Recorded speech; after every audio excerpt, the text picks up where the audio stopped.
There we go. This should be working, I hope. Da, da, yeah. Da, ya, la, da, yeah. All right. I think this is working. Good. All right. So Guru Vachaka Kovai. This is a text actually written by a guy named Sri Muruganar, not written by Ramana himself, but Ramana, I think, was said to have read it and gone through it and maybe corrected it or whatever, or confirmed it, whatever's gonna go on. But this is a cool. It's a cool book because it really pauses the head, and that's to me is like there's a lot of relief there when you get hit. In recovery, they call it a pause. So the system the system might keep moving, but the pause from before it, you sit into that. Yeah. So we'll do a bunch of reflections on a bunch of verses from this text. It's quite big, like there's like over 1,000 verses, so I'm not definitely not going to hit uh, all of them or even close to all of them. We'll just touch on some of the ones that like stand out, and we can kind of riff on them musically or whatever, and then we'll go from there. All right. Okay. So let's start on this first verse. Well, not the first verse of the whole thing, but verse 535. This is like one of my favorite verses of any text that I've read uh, because it cuts right to the point in many ways. And it looks at this idea of birth. It's like, I don't know if it was Baisao or there's some Zen writer who wrote, essentially the whole book is on you are the unborn. So whatever born and whatever dies, this is what you're not. This is like the investigation. He would constantly say you're unborn. I don't think it's Baisao. I think it's Basui or something. I forget. But anyways, this verse is quite beautiful. Verse 535. This is where we'll start her off. I'll read the whole thing and then we'll go through. Consider well and answer, please. Who is born and stays in bondage? And who has slit the web of birth and gained mukti? Mukti is like freedom or liberation. When, as in sleep, the I thought has not arisen, are there any others, whether body bound or free? And then I'll read the little excerpt underneath from Muruganar. Bondage and gaining mukti or liberation are both illusions. It is not as if there are many jivas, some bound and some free. Jivas being like liberated ones in this body. So consider well and answer, please. Who is born and stays in bondage? So if you consider that well and answered it, please, who is born and stay in bondage is me. So I am born and I stay in bondage. I am the one who is born. Now when the head says I, it immediately identifies with this device called body. Yeah? So who is born and stays in bondage? I do. So I was born. And then who is the one who is in bondage or is under the device of the bondage of self? I am. So again, the I references straight to the body. So the body was born and the body is what will die. But when you say I am in bondage, you're referencing the body essentially. The point that comes up right away is that the main point of bondage is the body. We want to get out of the body as a body, and that doesn't work. Yeah? So he points out who is born and stay in bondage. I do. And then it says, and who has slit the web of birth and gained mukti? Slit, S-I-L-T. Who has slit the web of birth and gained freedom and liberation? I have. So obviously he's pointing something out there. I am the one who was born, and I am the one who will become free. So obviously this I thought, the ego cage, as they would say in the Bhagavad Gita, of the I, me, my thought, is of utmost importance, because what is born is I, and what will become free is I. And when the I thought happens, it says body. The I thought does not separate from body. Yeah. When, as in sleep, the I thought has not arisen, are there any others, whether body bound or free? This is cool to me. The idea of others is only arises because of the idea of me. So as soon as the I thought pops, it's grabbed onto and identified with. Now there are others. But before the thought me, there is no others. So, and then he says, are there any others, whether body bound or free? So as soon as there's others, now there's the designation of ones who are free and ones who are bound, or ones who are good and ones who are bad, ones who are up, ones who are down, ones who I like and ones who I dislike. Yeah? So the I thought has not arisen. When the I thought has not arisen, are there any others? Because the idea of other, also the idea of world, is completely bound and dependent on the idea of I or me. Which is kind of funny because oftentimes people are like, world and others are annoying me. But the world and others only get the designation of world and others because of the me. So when you identify with the I thought, there's world and others. And now you have a butt to be kicked by world and others. I skipped one thing. He says when, and then little brackets, as in sleep, the I thought has not arisen. That's quite important. The I thought, the thought me, when you're asleep, is not arising. It goes away, essentially, let's say, for lack of a better term. It disappears when you're asleep. Now, if something comes and goes, is that your true nature? Because obviously if something comes and goes, it's impermanent. But the other thing about it is if it comes and goes, it's born and it dies. So the whole point of the verse is pointing out that what is born, me, and what will become liberated, me, is not what you are. Yeah? So if something comes and goes when you come and go to sleep, you are obviously not that thing because that thing is impermanent, meaning it doesn't have its own reality. So, how's he say? When, as in sleep, the I thought has not arisen. Meaning when you go to sleep every night, the I thought is not there. Which is why when I used to be super depressed, I would sleep all the time. Because it's the only relief I would get from the identification as the one who had all the depressive and harmful thoughts. Sleep was like the ultimate, that was like when it became too much, just go to sleep. Now I didn't know why at the time, but from this message you see that when the body goes to sleep, the I thought is not there, it disappears. Because the I thought comes and goes. It's born and it dies. Like thousands of times a day, because there is no I, it is a thought that comes and goes, yeah? As the head claims everything that's going on. So that's a really beautiful thing to see. What I'm identified as comes and goes, meaning it's not that reliable, which would mean that all of the thoughts that come after the thought me, which is all thoughts, are probably not that reliable because of their comings and goings. Huh? So if something's coming and going, that mustn't be what you are, because there's a knowing of the coming and going from before the coming and going.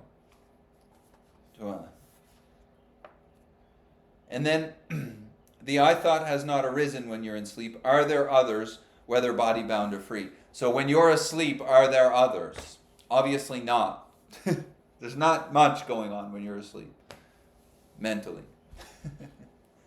But what you are is ever awake. So the body goes to sleep. The I thought disappears. But what knows that I thought does not disappear. That's why we can talk about the I thought coming and going. Otherwise, how could you possibly have any knowing that the I thought comes and goes unless there's some space before it which knows or hears it's coming and going? But as soon as the I thought pops up, if it's grasped onto, the I thought immediately presents others or world. And now that I thought, when you wake up from sleep, is going. That's happening for sure. The only question here is, am I that I thought, or is what I am before it?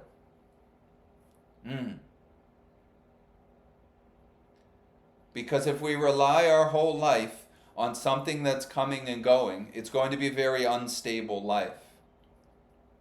Especially if the thoughts that come after that thought, me, are quite destructive, anxious, or negative, let's say, for lack of a better term, yeah? Those conditioned movements of the mental system, which are based completely on the I thought, or the thought that they're my mental system, those are given tons of power if I'm grasping onto the my. All right. So who is born and who stays in bondage? I am born. I, J, was born. The body is born. Yes? The idea that the body is going to stay in bondage is completely dependent on the body. Yeah? Who has slit the web of birth and gained liberation? I am going to do that. I am going to eventually get out, let's say. Now, they know in addiction recovery that self cannot get out of self. They say that all the time. So the thought me, which is born, is never going to become a not me. What is born will die. Yes? It is completely bound to the cycle of duality and the cycle of the triad from Hinduism. Brahma, Vishnu, Shiva. Birth, life, death. Whatever is born will die. Yeah? So it will come and go. So this is a beautiful part of this. Who has slit the web of birth and gained mukti? The idea of most spiritual seeking is that I am going to get free. That the thought me is going to gain liberation. Meaning, there will be a day when I become not a body. When I transcend the body. But the I thought is completely bound to the body. The I thought cannot get out of its body identification.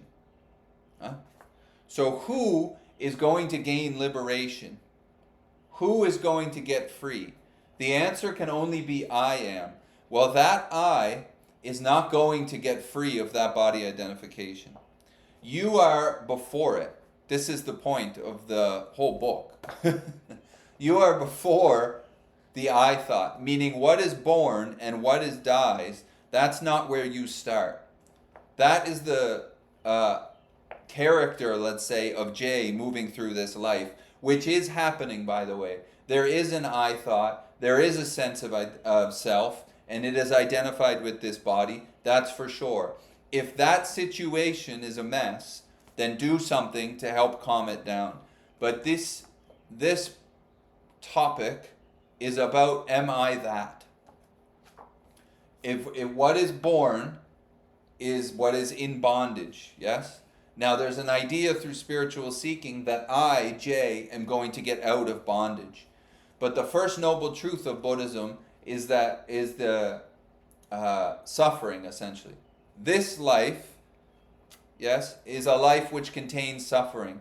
It's never not going to do that. This message is about not suffering. So obviously, the noble truth, the first noble truth of Buddhism, that this embodied life contains suffering and will contain suffering, it's obviously both of those are pointing to what you are is not this embodied life, it's before it. If you can, how can I say?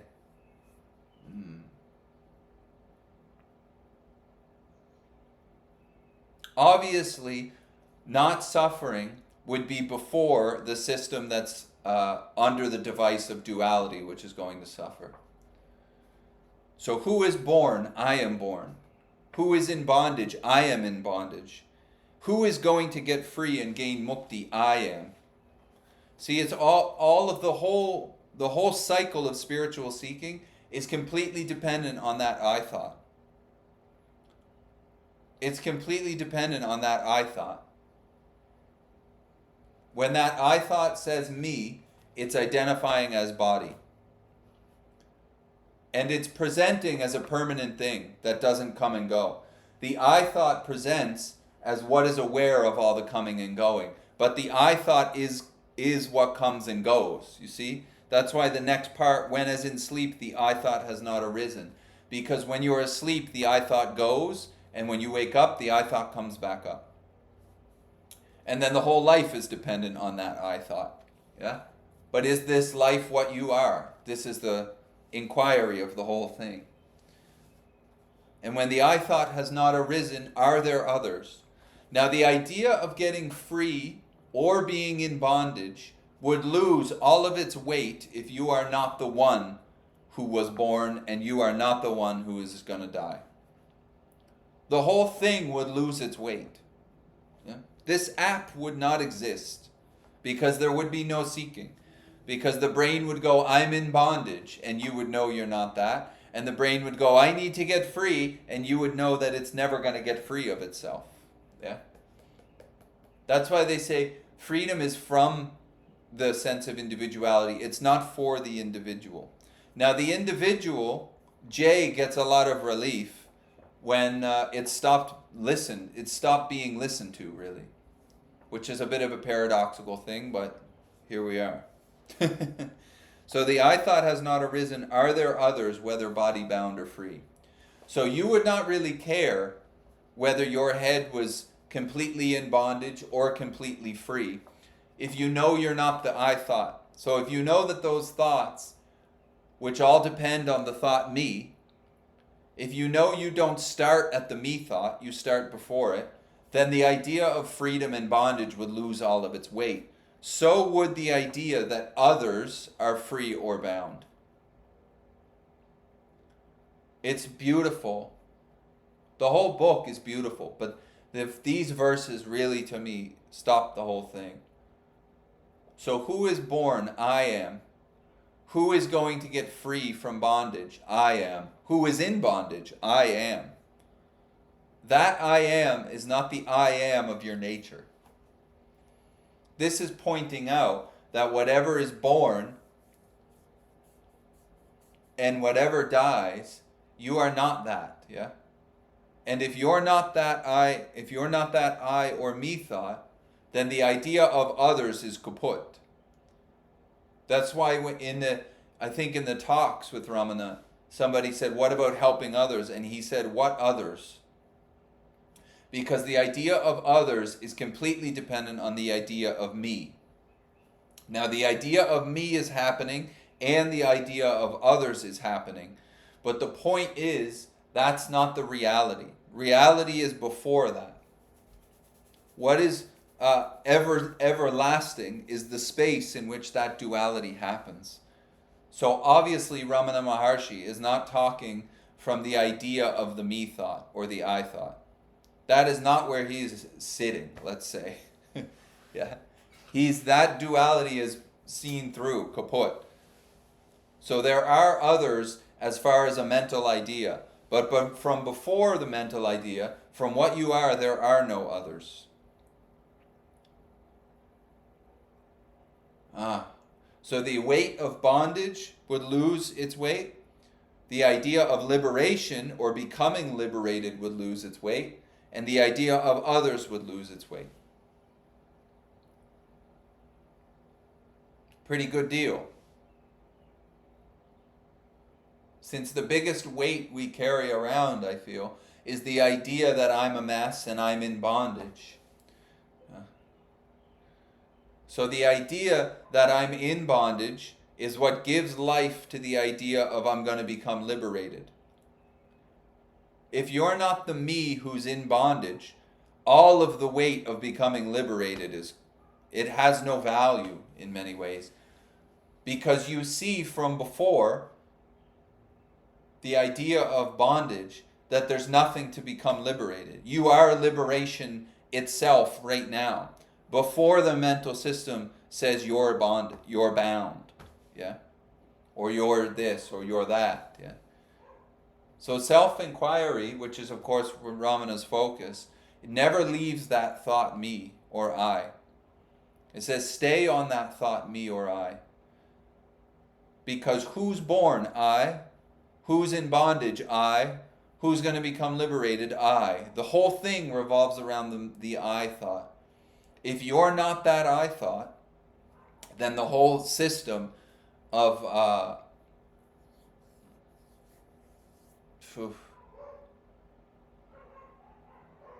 there's nothing to do, really. Yeah. That's really something.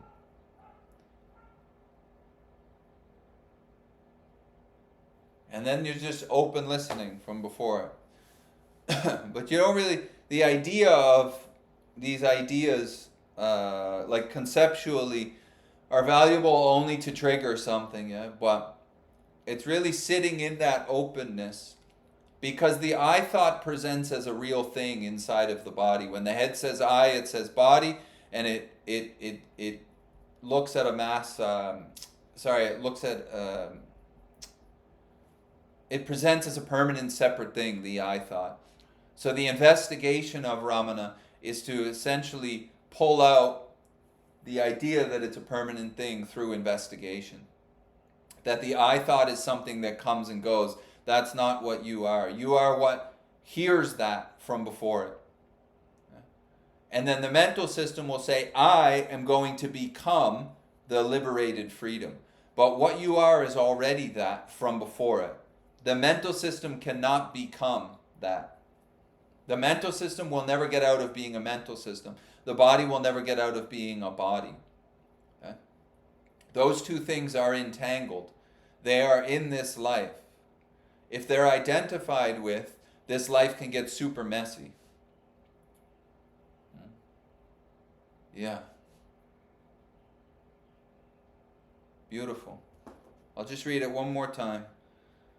Who is born and stays in bondage? And who has slit the web of birth and gained mukti? When, as in sleep, the I thought has not arisen, are there any others, whether body-bound or free? Bondage and gaining mukti are both illusions, it says.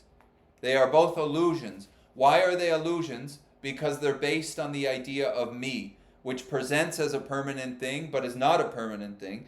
The idea of me is an idea that comes and goes, but it presents as a real permanent thing, which would be the illusory of it. So the reason that bondage and gaining mukti are both illusions are because they're completely based on an illusory me. It is not as if there are many jivas. There are many people, let's say. Some are bound, and some are free. That would be based on the illusory I thought being separate and independent from everything else. So even the question of the verse keeps you on the I thought. Who's born? I am. Who's going to get mukti? I am. I am. Well, if there's no I that is actually there presented by that idea, then you would see what is born and what is dies is not what you are.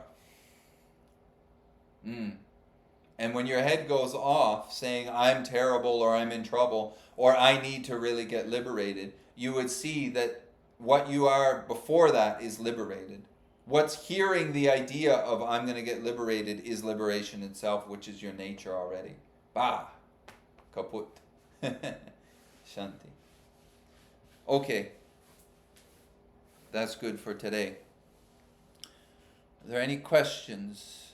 Noni, Rosa.